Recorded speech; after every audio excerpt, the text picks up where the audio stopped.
મહેસાણા જિલ્લાના વિજાપુર પંથકના દાનવીની અનોખી 75મા વર્ષની ઉજવણી કરાઈ હતી, જેમાં વૃક્ષારોપણ સહિત 500 ડઝનથી વધારે નોટબુકનું વિતરણ કરવામાં આવ્યું હતું. મહેસાણા જિલ્લામાં આવેલા વિજાપુર પંથકમાં દાનવીની અનોખી 75મા વર્ષની જન્મજયંતિ ઉજવાઈ હતી. વસાઈ ચામુંડાનગર પ્રાથમિક શાળાનું પ્રવેશદ્વાર અને ક્લાસરૂમ તથા વસાઈ પ્રાથમિક કન્યા શાળાની બાળાઓના મધ્યાહન ભોજન માટેના અન્નપૂર્ણા હોલ તથા પાળેશ્વર અખાડા મહાદેવના પ્રવેશદ્વારનું ઉદ્ઘાટન શેઠ GS હાઈસ્કૂલના બાળકો માટે પાણીની પરબ જલધારાનું સુંદર લોકાર્પણ કરવામાં આવ્યું હતું. સાથે સાથે ગણવેશ તથા ચોપડાઓ શાળાના તમામ બાળકોને આપવામાં આવ્યા હતા. અંદાજે 500 ડઝનથી વધુ ચોપડાનું વિતરણ કરાયું હતું અને પર્યાવરણની સંરક્ષણ માટે વસાઈ મુકામે વિવિધ સ્થળો પર 2000 જેટલા વૃક્ષોનું રોપણ પણ કરવામાં આવ્યું હતું.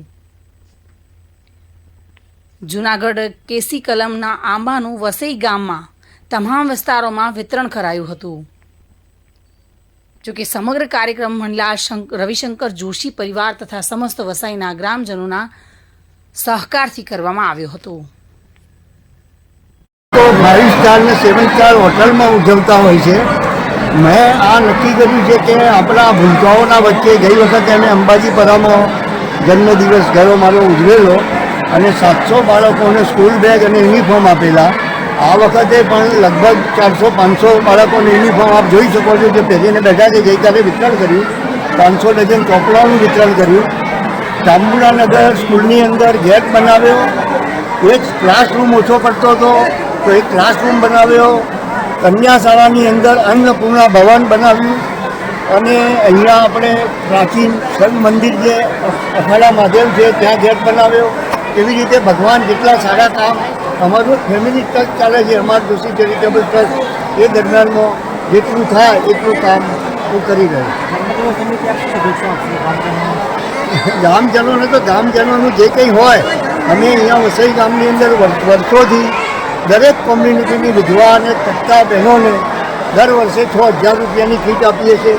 કોઈ પણ જરૂરિયાતમંદની કોઈ પણ જરૂરિયાત હોય, કોઈ વૃદ્ધ અથવા વૃદ્ધા એકલી રહેતી હોય તો એને ટિફિન પૂરું પાડીએ છીએ. ગઈકાલે એક બનાવો બન્યો કે એક વૃદ્ધ પુરુષનું ટિફિન જતું હતું અને એ રાત્રે ગુજરી ગયેલા, કોઈને ખબર નહીં.